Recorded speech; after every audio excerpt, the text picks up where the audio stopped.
Professor Hillel Schocken is a leading Israeli architect, an expert in urban design and urban theory. He has been principal of Schocken Architects since its establishment in 1978.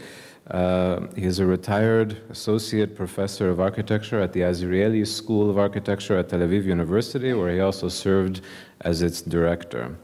Today, Professor Schocken will share with us some reflections on the subject of Mendelsohn, Jerusalem, and me, and I hope there's some ambivalence, at least in your talk. Please. Thank you very much. I'm very happy to be here. I'd like to thank the organizers for inviting me. I'm not sure I can talk about both the material and the intellectual transfer between Germany and Israel. I will try to talk about a mental transfer that occurred to me through these relationships. And why I'm here, I think it's very obvious as a kishut, as a decoration for the important papers are going to be presented, being just a grandson of Salman Schocken, whom I knew very little. I think he died when I was 12, and had he lived here for the 12 years that I was alive in parallel with him, then I might have known him better, but he didn't. He lived in the United States, and we only met him rarely and very occasionally. But I have some proof that, that we are related. This is a material proof. It's a photograph that grandfather took of me in Rome. I think I was maybe 10 years old, or 9, or, no, yeah, okay, 10 years old. It's very good my sister is here because she has memory. She's older than me, so she remembers more than I do. I was very excited about being in Rome and about this photograph, and you can see one of the reasons I was very excited about flying. And I think we flew TWA, and you see the little wings on my sweater that I received from the stewardess in the airplane, and I was very excited about that. And also I was excited by the camera that this picture was taken with, which is the Minox. I've never seen any camera as small as this one before, and I learned through this that grandfather had a special liking for tiny objects, and you can see another tiny object on the book collection over there, which is the Sidur, which is, I think, probably one of the smallest Sidurs ever published. Okay, these are the two figures that bring me here. One on the right is my grandfather, Salman Schocken, and on the left, Erich Mendelsohn.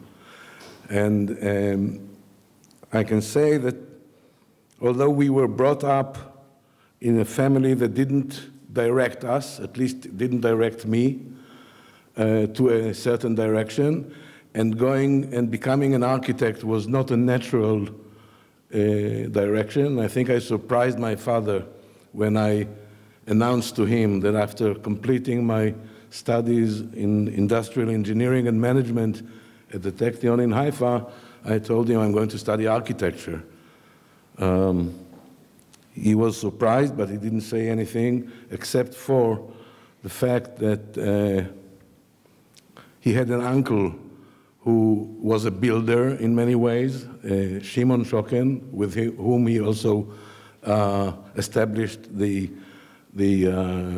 department store business. So he saw some connection, hereditary connection between me and my wish to become an architect and Simon Schocken.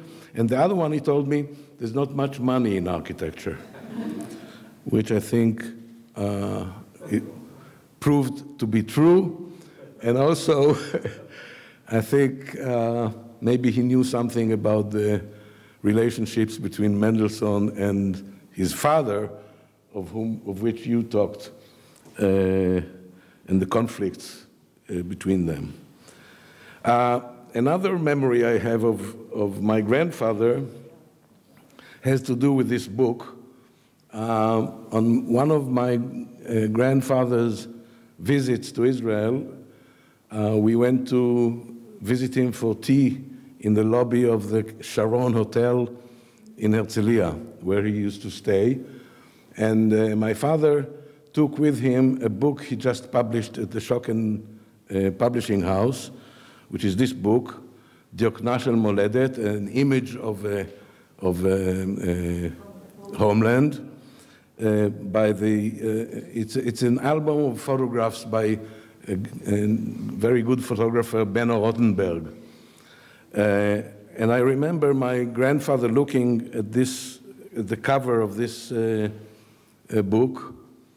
He had very thick glasses, and he was short-sighted, so he took it very close to him, and he looked at the lines, plows on the field, and he said, "They are not straight enough." He was a tough guy.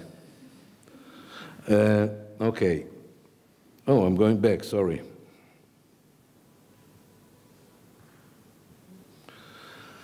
Okay, then another memory is this staircase, which also I loved as a child. One of my favorite things was to slide on the railing of this staircase, and I was sliding and actually getting to stand inside this circular thing at the end, at this spiral at the end, which was fun. And I wish I could have done it now, but size is a little different. I met this staircase later, and I'll talk about it later. Anyway, I learned of the relationship between my grandfather and Mendelsohn as I grew older and more interested in architecture. So this is one of maybe the first building Mendelsohn did for my grandfather. It's the department store in Nuremberg. He did 3 of them. This is the one in Stuttgart, which I think there is hardly any book on modern architecture of the 20th century that doesn't show this building. One of the most important buildings, unfortunately, was demolished in the 1960s in Stuttgart, not through any act of war, but just in order to make place for a large junction. And I think they're very sad they did it, but they did it. And there is this one, which is in Chemnitz. Luckily was stayed in the east, and maybe because they didn't have much money in the east, they didn't do to it what they did in Stuttgart, and they kept it. I visited this building with my father, actually, when it was still in East Germany. It looked in very bad shape, but it looked as if nobody touched it since they left it some years before. But now it has been renovated, and happily renovated, and became the State Archaeological Museum of Saxony, which is nice, and they even kept the name of the department store, Schocken, on the front doors. Okay, so I became an architect. And during my studies, one of my exercises was a communication studio doing an exhibition, a photographic exhibition of one of Mendelsohn's buildings built in the same time as the library and the house in Jerusalem. It's the Cohen House in London. It was very difficult to get to see this building. I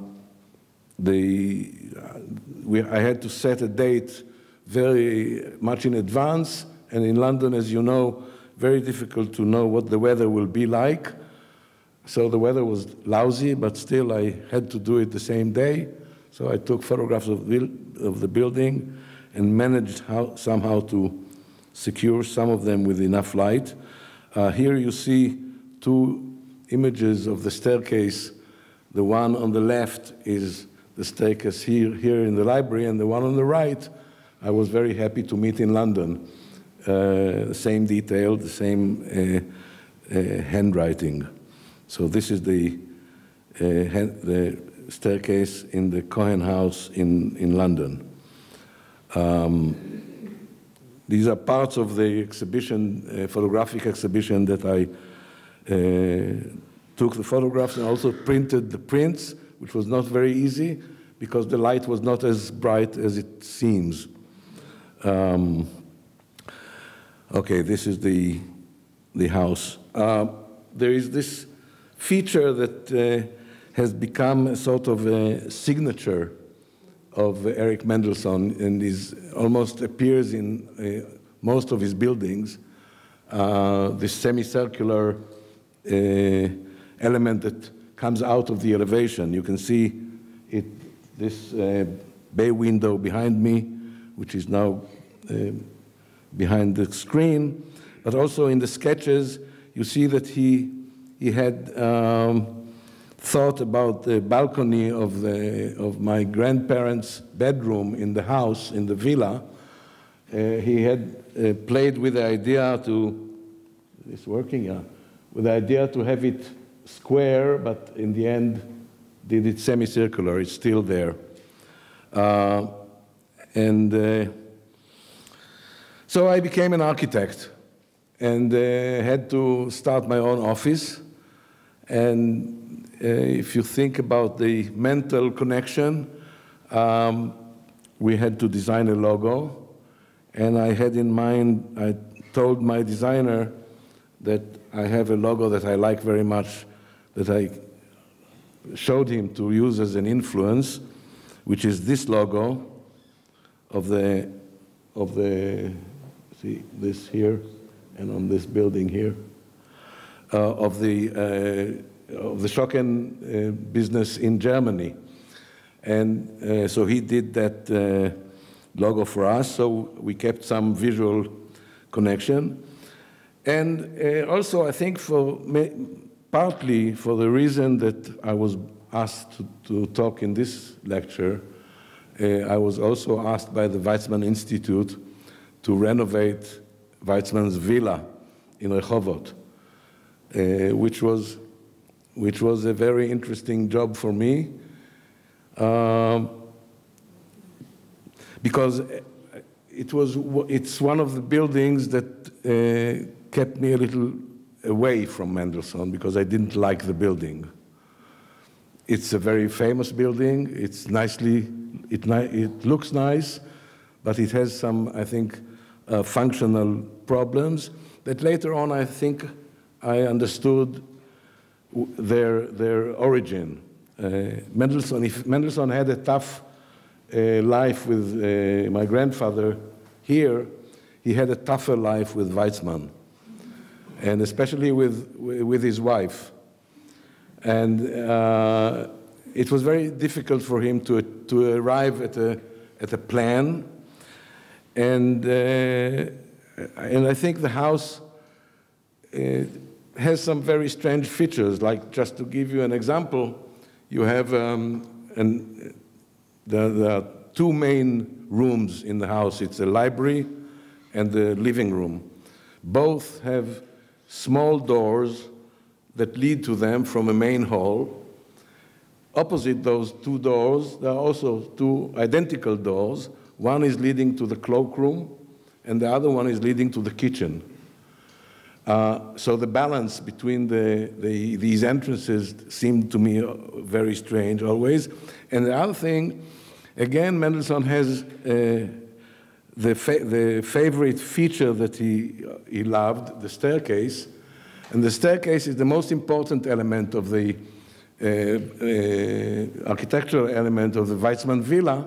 When you come in, you cannot miss it, and you immediately want to go up. But there's nothing for you to get up to because it's only private bedrooms. And the public life is actually down on the ground floor. So why have such a big staircase if you're not going to use the drama that the staircase actually shows? But the staircase is beautiful. As you can see, these are photographs that I took, and it always photographs so well. I did, although I didn't like the building so much, I felt responsible to leave it as much as untouched as possible, or so that it will look as if I wasn't there. When they commissioned the job to me, I told them that my success will be if you'll never notice that I've ever been there. But after a while, they also commissioned another part of this project, was a little display pavilion for Weizmann's car, which was a present from President Ford, from Henry Ford to President Weizmann.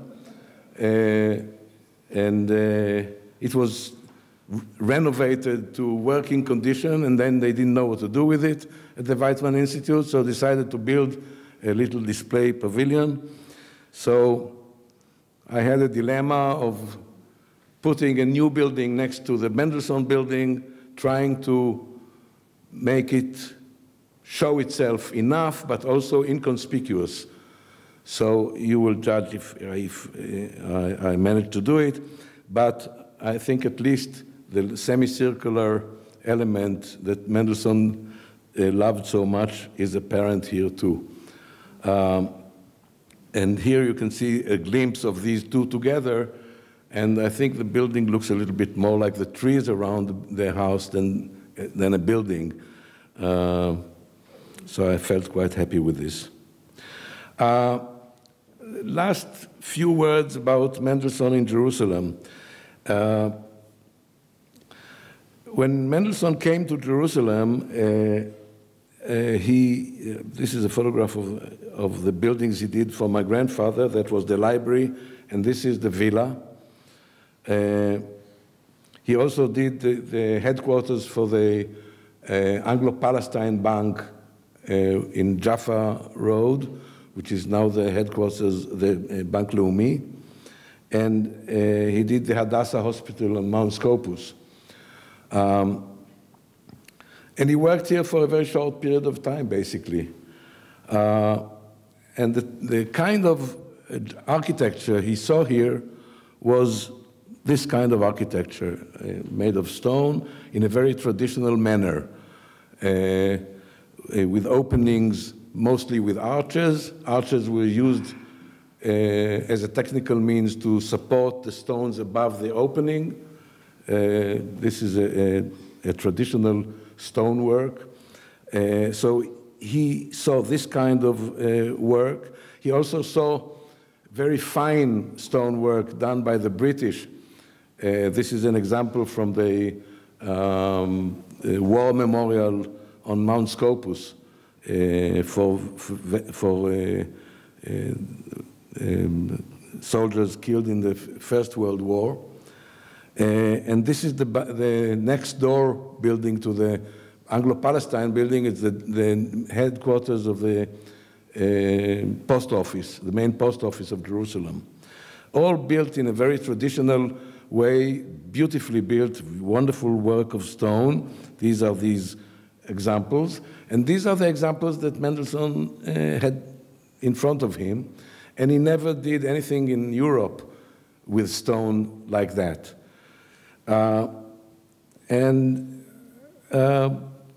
So this is the type of window you see in the typical Jerusalem window.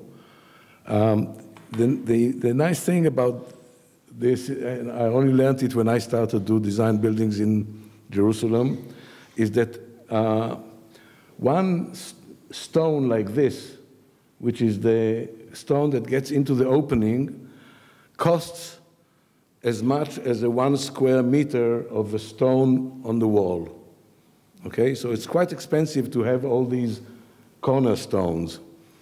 And I'm sure Mendelsohn had this in mind when he designed the windows for my grandfather's buildings, because he invented a new detail for the stones. You can just see it barely here and maybe a little more here, but I have a sketch.